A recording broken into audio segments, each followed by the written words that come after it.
Pessoal, sejam muito bem-vindos a mais um episódio do Bora DCcast. O assunto de hoje é aprendizado por reforço e otimização.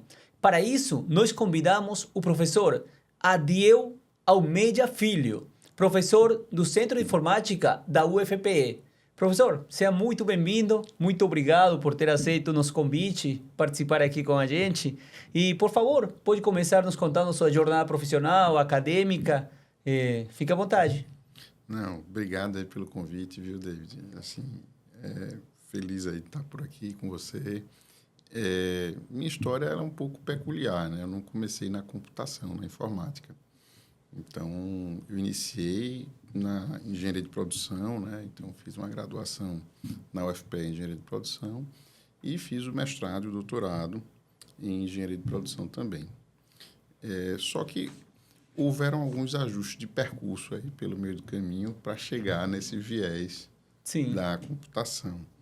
Então, no mestrado, eu trabalhei com a parte de otimização voltada para o planejamento da produção. Sim. E aí, ao longo desse processo, né, segui para o doutorado, né? E aí, ao longo do doutorado, acabei me dividindo aí em alguns assuntos diferentes e tive uma passagem, né? Trabalhei um tempo como aluno pesquisador visitante na Universidade de Coimbra. E aí lá a gente começou a trabalhar com um problema bem específico de otimização, que era quando a gente tinha soluções não dominadas, né? Problema bioobjetivo, para lançar com mochila, e era para a construção de heurísticas. Então, usando grafos aleatórios para poder construir um procedimento lá, para poder resolver aquele problema. E aí, quando eu voltei para cá, para o Brasil, aí precisava de uma infraestrutura de computação de alta performance e era uma dificuldade quando eu estava lá na engenharia. E aí, logo em seguida, esse trabalho a gente terminou, esse projeto, né? Ele seguiu adiante.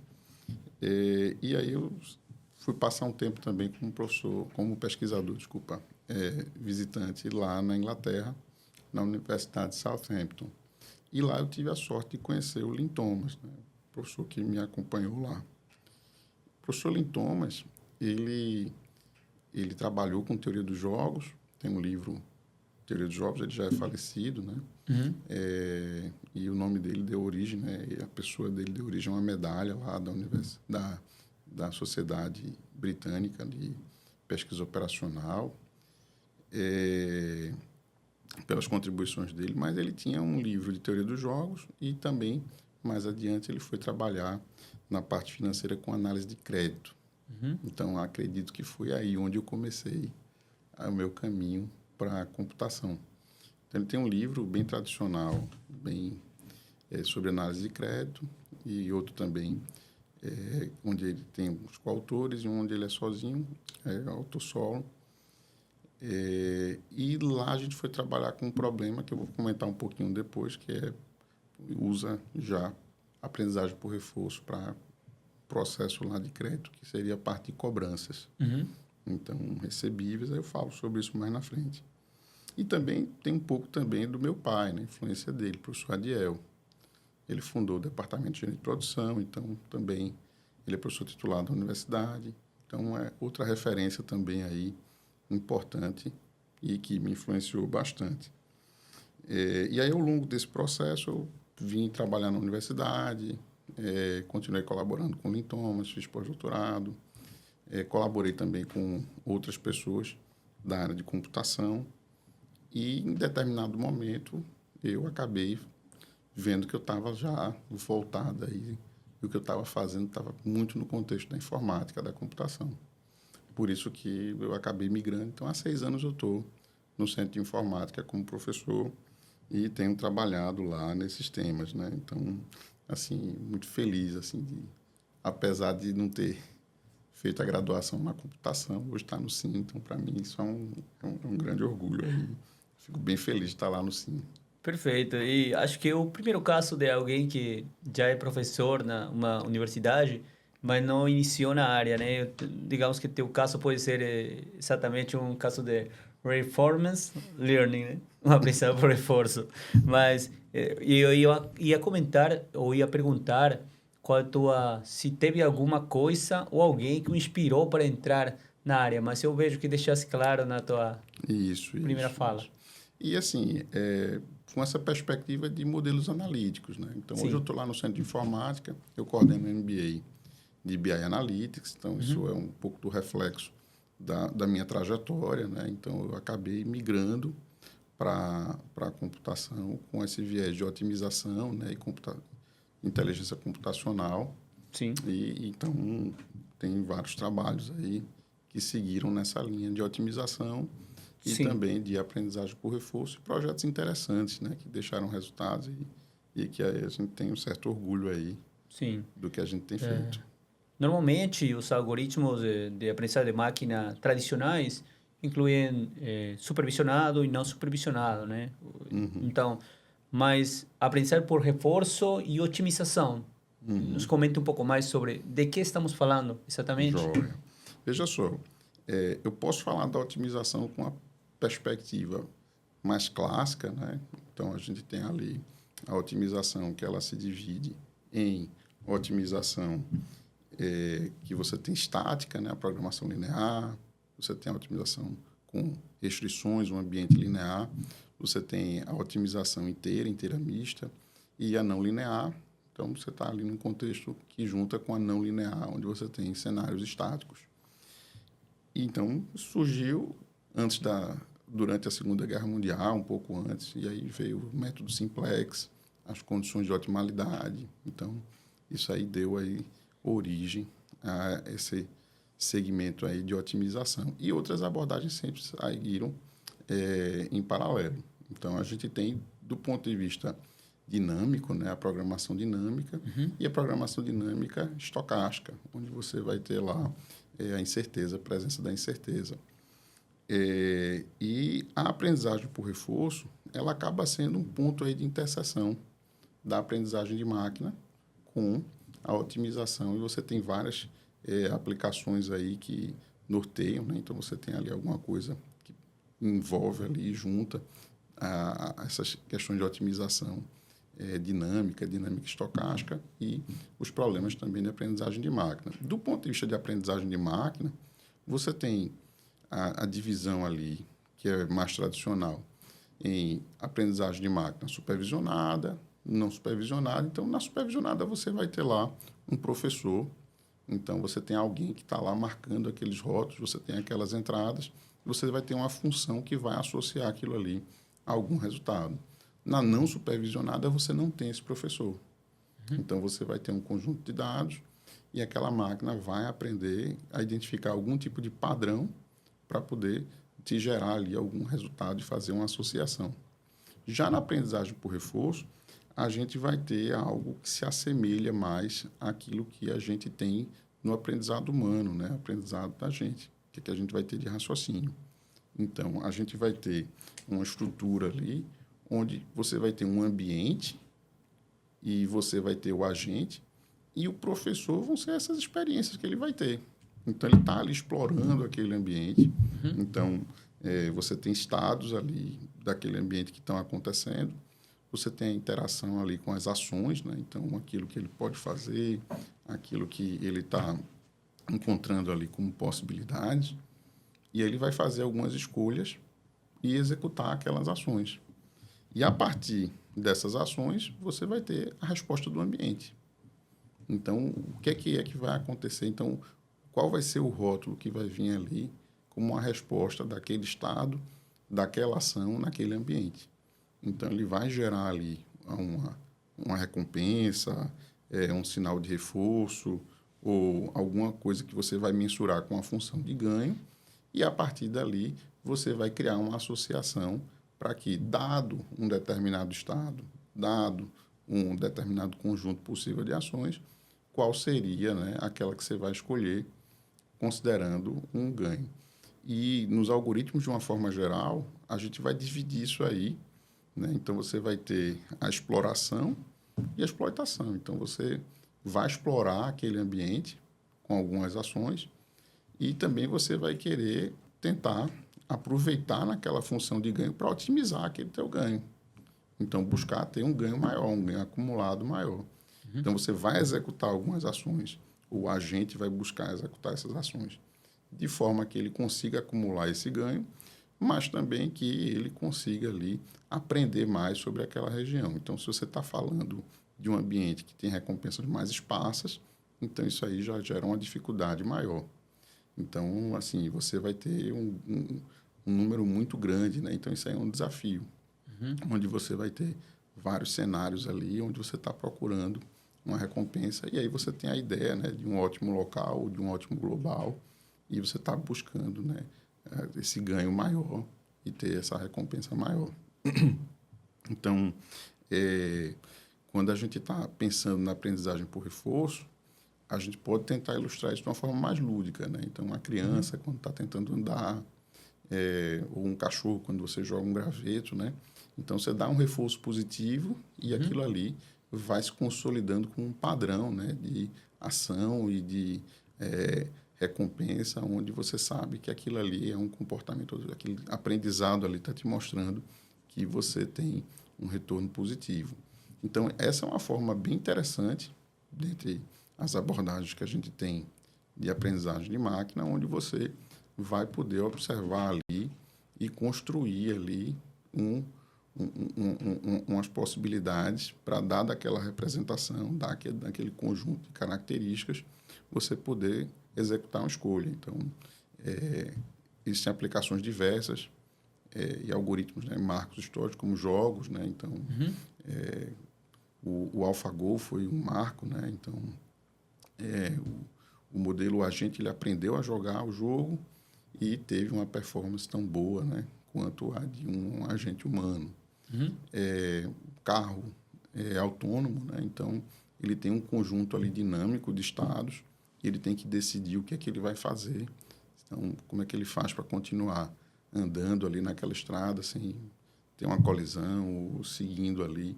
Então, essa é uma técnica, né? Um conjunto de técnicas que são utilizados para diversos problemas.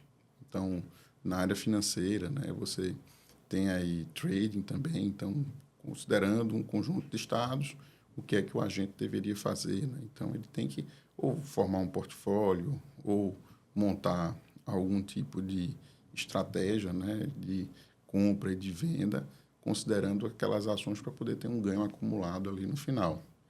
Então, para transportes também, mobilidade. Então, existem diversas aplicações. Construção de rotas.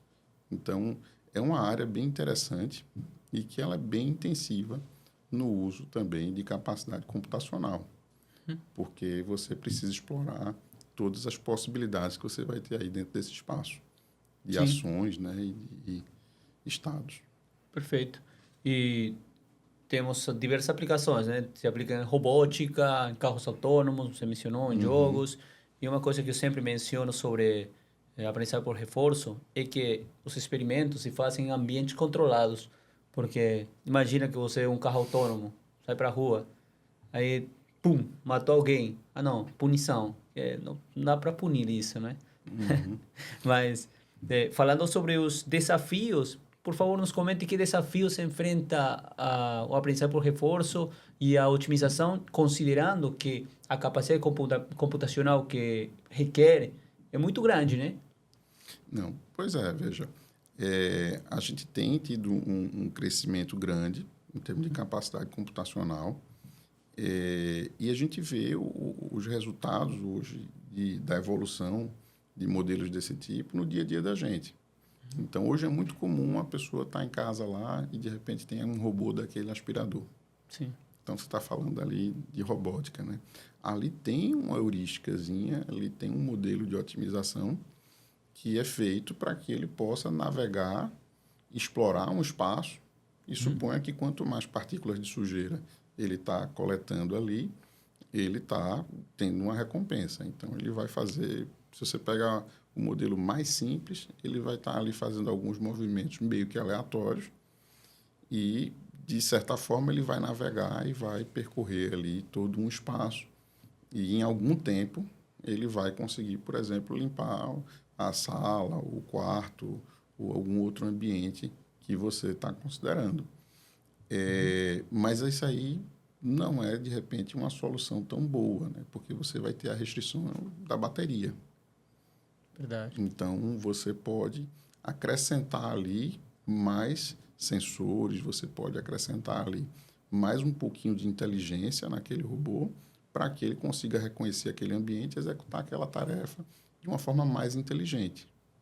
Então, veja que aí você já tem um outro tipo de forma de modelar ali e colocar naquele agente um sensor de infravermelho, um sensor para poder reconhecer aquele ambiente ali e conseguir navegar e saber construir um mapa e saber onde é que ele está, para que ele não precise passar no mesmo local mais de uma vez. Então, ele pode utilizar aquela bateria para aquela missão e aí você já está otimizando isso aí. Você já está conseguindo fazer com que ele tenha uma capacidade muito maior para aquela restrição dele da bateria.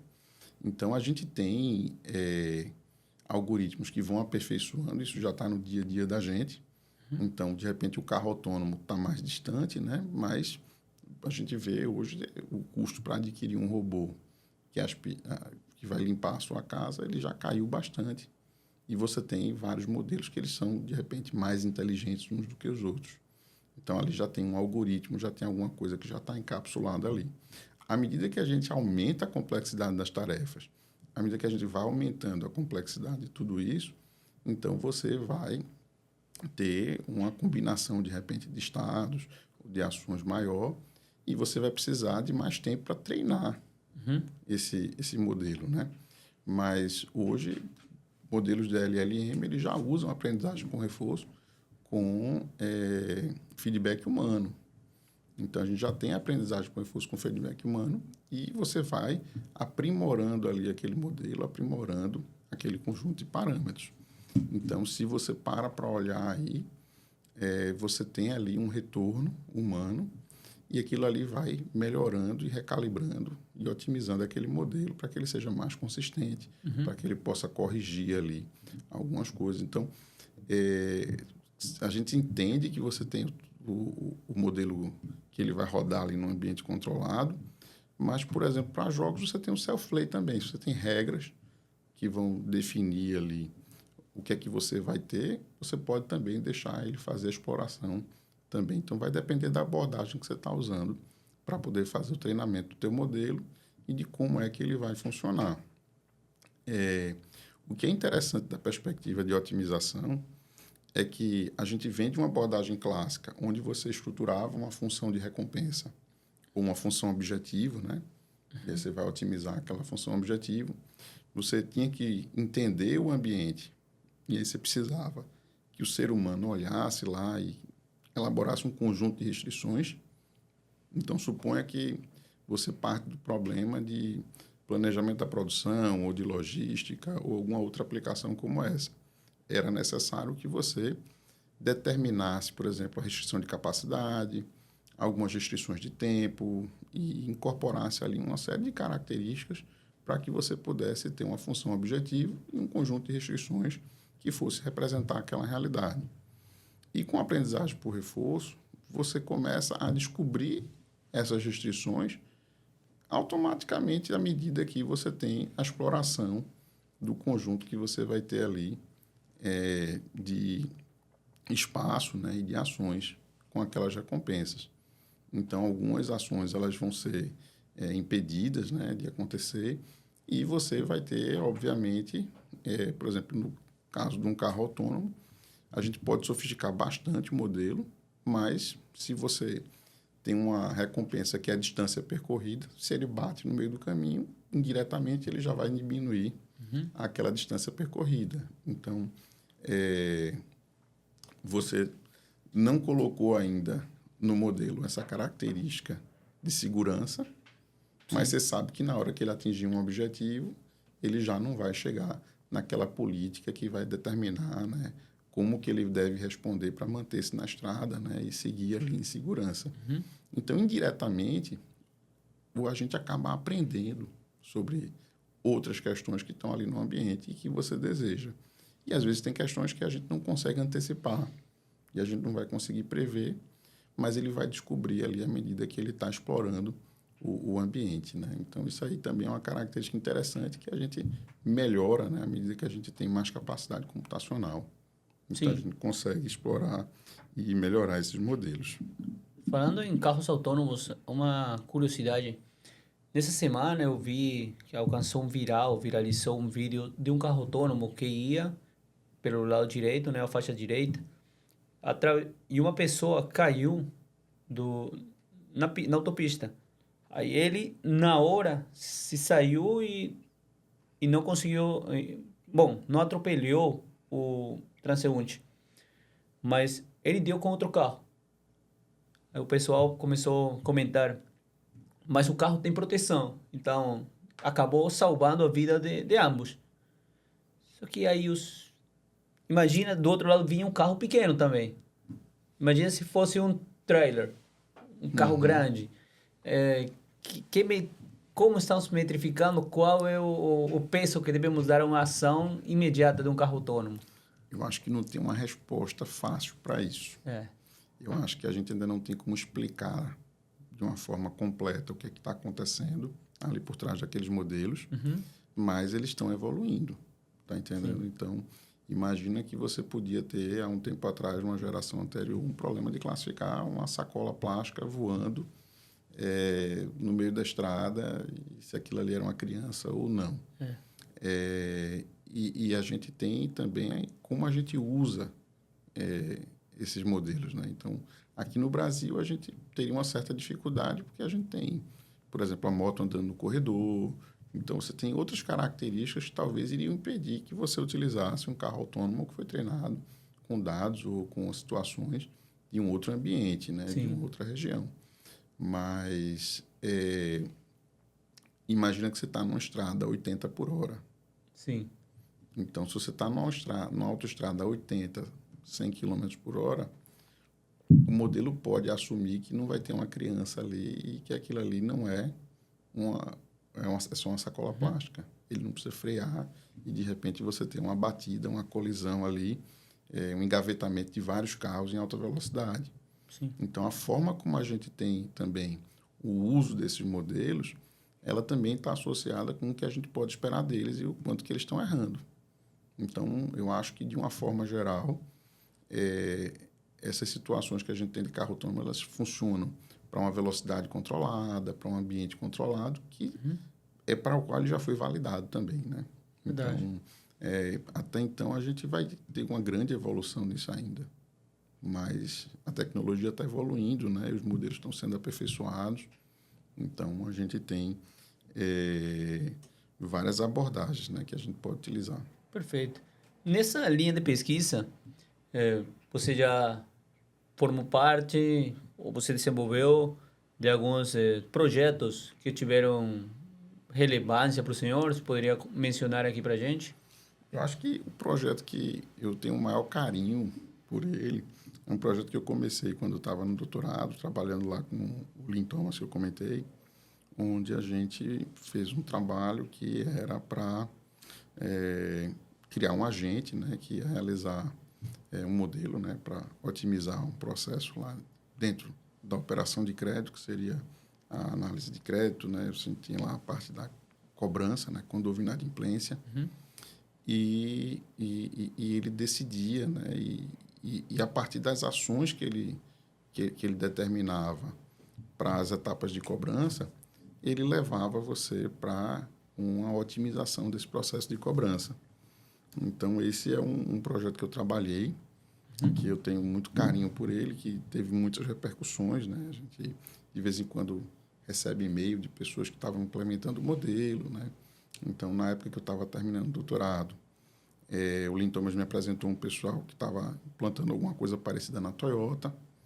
Então, depois da crise que teve lá do subprime nos Estados Unidos, estava uma inadimplência muito grande, e o pessoal da Toyota Financial Services estava implantando e adaptando esse modelo que a gente trabalhou. Sim. Então, uma das características que eles fizeram a mais para melhorar o modelo foi colocar uma componente lá que era para precificar o carro. O que a gente trabalhou inicialmente era para crédito sem garantias, né? Então, não tinha esse componente no modelo, e eles inseriram isso, e com isso eles conseguiram evitar as ações de cobrança, que eles tinham que tomar o carro da pessoa e permanecer, fazer com que aquelas pessoas pudessem permanecer mais tempo com o carro, validar acordos para inadimplência. Então, acho que em 2014 eles ganharam um prêmio. A equipe que estava lá na Toyota hoje trabalha na Experian, né? Lá nos Estados Unidos. E eles ganharam, acho que uns 2 ou 3 prêmios entre 2014 e 2015 por conta da implantação desse projeto, que foi seguindo essa ideia desse agente para cobranças, né?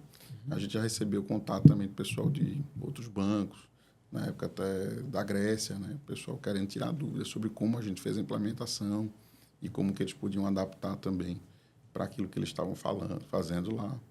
Então, esse foi algo que, assim, teve uma repercussão boa, né? E eu lembro com bastante carinho aí desse modelo.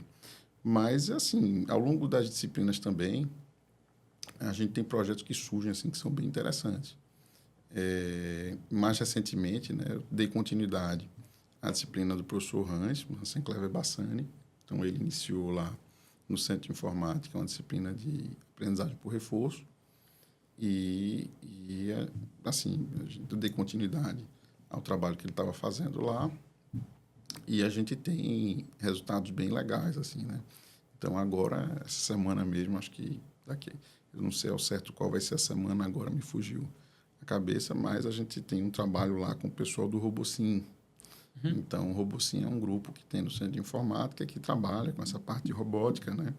E, então, os alunos da graduação que fizeram a disciplina fizeram um projeto que era para criar um agente para calibrar os robôs para poder melhor identificar eles dentro do campo, né? Então, vão apresentar na LARC esse trabalho. Inclusive o Robocin é ganhador de muitos concursos, né? Isso. O Robocin, ele tem vários títulos que eles já ganharam, né? Eles competiam numa liga menor e eles ganharam muitos títulos por conta das melhorias que eles fizeram nos agentes, por conta... Cada jogador ali é um agente, né? Sim. Então, eles já usam aprendizagem por reforço no algoritmo, né? Então, tem um modelo de IA. Então, esse foi um projeto que começou lá com o professor Hans, a professora Edna também estava à frente, ela fica à frente lá do Robocin. E de tanto que eles ganharam, eles foram convidados a sair daquela liga. Então, eles jogavam com 6 robôs, agora estão jogando com 11 robôs, né? Então, aumentou lá para jogar na liga. Esse ano eles concorreram pela primeira vez lá na RoboCup, lá na Holanda, e ficaram em 4º lugar, que foi uma colocação muito boa, né? Quase que eles ficaram em 3º lugar. O pódio, né? Isso. Porque jogaram com equipes que tinham mais de 10 anos de experiência naquela liga, né? Então, assim, eram equipes muito boas. E aí, uma das partidas acabou no final lá levando um gol. E aí não ficou... Perdeu, ficou em 4º lugar. Mas assim... então, isso aí é uma coisa que, para mim, é um orgulho, né? Estar lá junto com os meninos do Robocin. E esse foi o primeiro trabalho que surgiu. Então, tem trabalhos que a gente tem um carinho maior, né? Sim, claro. Então, isso aí é algo que, assim, dá uma satisfação a mais, né? Então, meus filhos, eles adoram o Robocin. Então, quando vão lá no Centro de Informática, eles gostam de ir lá ver os robozinhos, então... Você pode visitar? Tem visitadoria aberta? Temos. O Centro de Informática, ele abre para visitas de escolas. Então, eu acho que o SIM está recebendo 20 escolas por mês, mais ou menos. Então, tem um agendamento no site do NEAP. Então, neap.sim.fpe.br. Então, pode procurar a Patrícia, o Ivanildo, a Érica. E eles fazem esse agendamento das escolas. É bem concorrido. Perfeito. Então, além disso, o SIM também ele tem a abertura, né? Então, ele faz o Open Day. Então, abre as portas do SIM. A gente teve uma edição esse ano. Vai ter uma edição agora, me falha a memória, quando vai ser o do ano que vem, mas vocês podem acompanhar nas redes sociais do Centro de Informática. Então, o Centro de Informática ele tem um dia onde ele fica aberto, né? Então, esse ano foi num sábado. Então, é aberto para visitação, para conhecer os projetos que acontecem no Centro de Informática. Então, né? Os alunos também estão lá, né? Então, tem toda uma amostra e o Robosim participa ativamente, né? Falando sobre otimização e aprendizado por reforço, quais são as técnicas que se utilizam para desenvolver esses projetos? Parece muito com o aprendizagem de máquina tradicional ou é outra coisa? Então, vamos dividir aí um pouquinho, né? Quando a gente está tendo uma abordagem e a gente vai utilizar lá a aprendizagem por reforço, depende muito do contexto onde você está inserido e como você vai ter aquele episódio, né? E como você vai ter a possibilidade de acompanhar o que é que aquele agente está fazendo. Então, você pode ter uma abordagem que, se você tem mais conhecimento, você faz um model base, você constrói um modelo e aí pode colocar ali. Um dos mais básicos que tem é o Multi-Arm Bandit Problem, né? Então, você vai usar ali um processo mais estocástico para recompensa. E você pode ter um acompanhamento da política on-policy ou off-policy. Então, vai depender de como que você pode acompanhar e observar e o tamanho daquele episódio também. Então, depende muito do tipo de situação que você está observando. Hoje em dia, é muito comum também utilizar Deep Learning para aprendizagem por reforço. Então, você pode colocar ali, ao invés de fazer um processo lá de um modelo tradicional de rede neural, você vai fazer aquele aprendizado usando uma rede deep, né? Então, a representação que você vai ter para aqueles resultados, né? Então, você vai fazer aquela representação e usar Deep Reinforcement Learning, né? Então, Sim. Você vai ter, dependendo do tipo de problema que você tem, da dimensão dele, né? E de como que você vai fazer essa representação daquele episódio que você pode observar. Perfeito. Então, depende muito. O que a gente tem hoje, que tem surgido, assim, que eu acho que tem mais destaque, né? E que a gente pode observar, é esse uso combinado da percepção humana. Então, isso tem agregado muito valor para esses modelos, porque você tem a técnica lá de aprendizagem por reforço, mas você pode ir ajustando, né, e inserindo esse feedback humano. Sim. Então, o ChatGPT mesmo, ele tem já essa forma de corrigir, né? Então, você vai lá e dá um feedback e ele está ali aprendendo e aperfeiçoando aqueles parâmetros do modelo dele para evitar e dar aquele resultado inconsistente, para evitar aqueles resultados indesejados. Então, isso é um ganho, né? Então, você poder combinar a capacidade humana de abstração, de percepção. Então, isso faz com que você consiga melhorar bastante o resultado do que você tentar todas as combinações ali e fazer várias rodadas ali para tentar alcançar ali algo que talvez não esteja tão implícito, né? Explícito. Sim. Eu acho que justamente aí aponta a seguinte pergunta, que é: qual futuro você enxerga da IA com essas técnicas? Otimização, aprendizado por reforço, já que tem a utilização de Deep Learning, então o caminho e LLM, então o caminho é promissor, né? Com certeza, porque, veja, cada vez mais a gente tem uma situação onde, tudo bem, você tem muitos dados para analisar, mas se são situações dinâmicas, aí você tem já uma dificuldade maior de obter esses dados, armazenar esses dados daqueles episódios ou todos os aspectos daquela interação. E cada vez mais a gente tem assim, o direcionamento para a construção de agentes, né? Então, a aprendizagem por reforço, ela serve para você modelar essa situação onde você vai ter uma dinâmica e você vai ter um agente, você vai ter várias decisões que vão precisar ser tomadas, né? Então, isso aí você precisa. Então, no campo da robótica, a gente tem aí grandes avanços graças à aprendizagem por reforço. Então, como você vai controlar ali aplicações industriais também, né? Então, a gente tem aí uma série de ganhos aí quando a gente associa ali com o feedback humano. Perfeito. Agora eu queria trazer você, querido ouvinte, querida audiência, você que está à procura de se especializar um pouco mais na área de analytics, na área de dados, Aí, professor, você poderia mencionar sobre o programa que temos lá no SIM? Uhum. A gente tem um MBA lá de BI Analytics, então tenho essa visão aí, que inclui também a otimização, inclui também essa visão de a aprendizagem de máquina. Então, a ideia é resolver problemas, né, de um cotidiano, de uma situação organizacional, onde você vai partir, né, da abordagem descritiva e aí vai entender o que está acontecendo, vai ter abordagem preditiva também para poder entender o que pode acontecer e uma prescritiva onde você vai direcionar uma ação otimizada, né? Então, essa é uma possibilidade também. Ou também o curso de mestrado, doutorado nessa área. Então, a gente tem um grupo forte lá no Centro de Informática. E, assim, tem um grupo de pesquisa que envolve aí essa interface aí, de otimização e aprendizagem por reforço.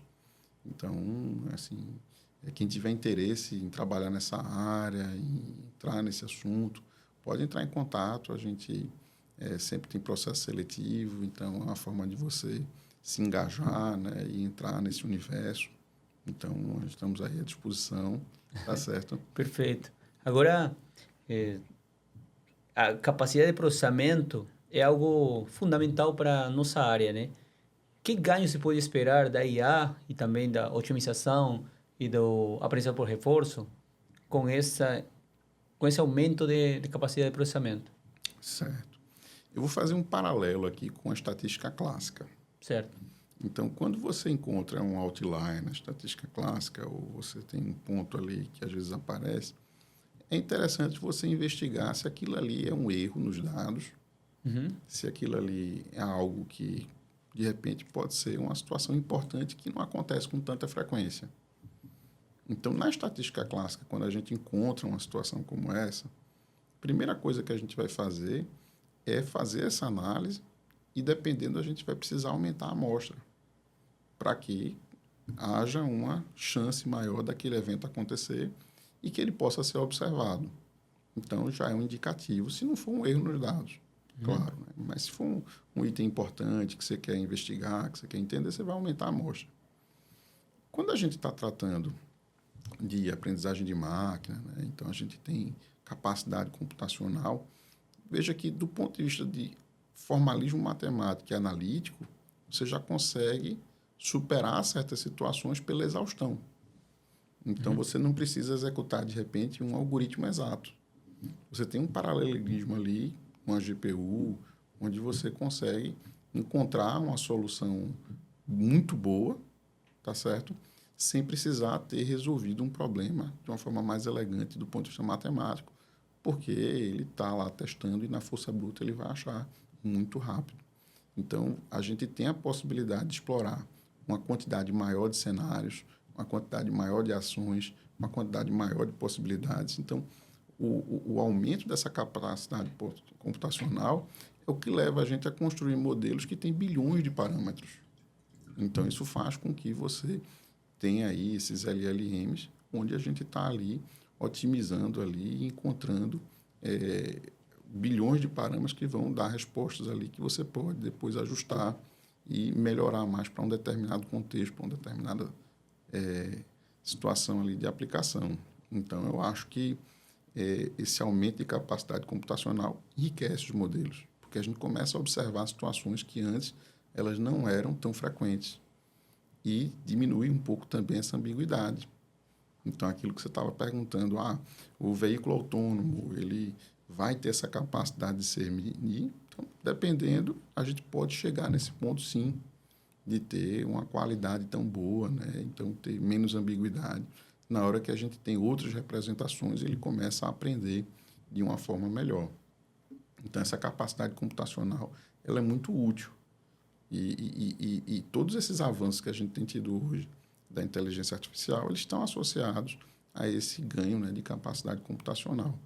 Então, o uso dessas GPUs, né, de processamento paralelo, é o que faz com que a gente consiga treinar esses modelos com tantos dados, explorar tantas camadas e chegar a resultados cada vez melhores. Perfeito, professor Diego. Eu gostaria de deixar o senhor com a última reflexão para o público. Uhum. Olha, Em primeiro lugar, agradecer aí, parabenizar você, Davi, por essa iniciativa. Eu acho que é muito importante essa iniciativa que você teve aí, de engajar as pessoas no tema, né, desmistificar. Do lado da gente, a gente está na universidade e tem uma coisa que chama-se... a gente faz as publicações científicas da gente, a gente tem as publicações das pesquisas da gente, mas às vezes a gente faz isso numa linguagem que ela não é acessível às outras pessoas ou à população de uma forma geral. Então, a comunicação científica ela é muito importante. Então, na hora que a gente vem aqui e bate um papo sobre isso, a gente está desmistificando e mostrando para as pessoas que, olha, isso não é uma coisa inacessível. Claro, você tem que estudar, você que quer entrar numa carreira aí de ciência de dados ou de analytics, você vai precisar de uma formação, mas isso é algo que você consegue conquistar, algo que você vai conseguir alcançar. E esse diálogo com a universidade eu acho muito legal. Então, já queria te parabenizar aí por isso. Foi um prazer lhe conhecer desde as disciplinas lá do curso e ver você, essa evolução aí que você está tendo. E esse engajamento de trazer isso, né? Eu acho que isso a gente consegue criar essa comunicação e a universidade não tem que estar isolada também da sociedade. Então, essa é uma visão do SIM de interagir com a sociedade. Acho que eu observo isso e admiro muito essa capacidade do Centro de Informática de dialogar com a sociedade, de participar, de ter relevância, né? E isso que você está fazendo é bom para todo mundo. Eu acho que é bom para quem está estudando, é bom para quem está mostrando aí coisas avançadas que estão sendo feitas e desmistificando um pouquinho esses conceitos, né, que às vezes ficam muito restritos, né? Sim. Então, eu acho que isso aí é muito legal.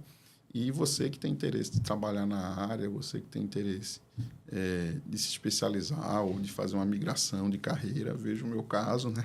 Então, eu saí lá da engenharia, de repente fui fazendo umas coisas e precisei me apoiar na computação, precisei me apoiar na informática para resolver problemas. Então, eu acho muito legal essa coisa de você resolver problema, trazer uma abordagem nova. E isso é algo que é acessível, né? Então, a área de tecnologia tem muitas oportunidades. Então, acho que isso aí é um caminho aberto para todos. Não é uma coisa inacessível. Eu venho de um contexto onde a gente tem CREA, né? Então, você tem aquela regulamentação da profissão e engessa bastante. E na informática, assim, você não tem CREA, né? Você só precisa desenvolver suas competências.